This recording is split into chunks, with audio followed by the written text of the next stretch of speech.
Eliza traced the condensation on her bedroom window, the streetlights blurring into hazy halos. The sounds of her family's laughter drifted from downstairs, a familiar ache twisting in her chest.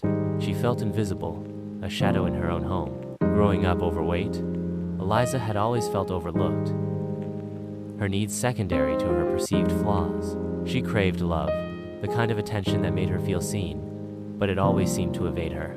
The reflection staring back from the mirror was a stranger, round cheeks, a hesitant smile, eyes that held a lifetime of unspoken sadness. It was a stark contrast to the carefree images of slim girls in magazines, girls who seemed to effortlessly attract the affection she yearned for. Her grandfather, a kind, gentle man with eyes that crinkled at the corners when he smiled, was the one constant source of unconditional love in her life. He would sit by her bed at night, telling stories of faraway lands and brave knights. He never mentioned her weight, never made her feel less than. He saw her, truly saw her, and that made all the difference.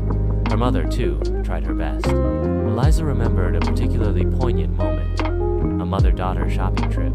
Eliza had burst into tears in the dressing room, overwhelmed by the lack of clothes that fit her and the cruel whispers of other girls. Her mother, her face etched with sadness, held her close.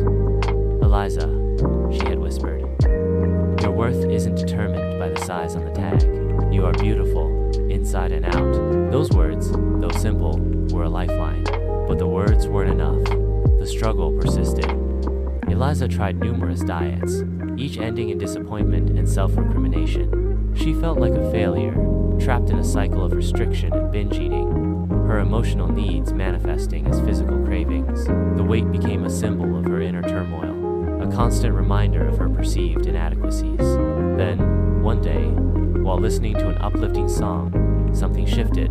The melody, a blend of hopeful strings and powerful percussion, resonated with her own inner strength. It was as if the music was speaking to her, reminding her of her inherent worth, her resilience, her capacity for love. She realized that true love wasn't something to be sought externally.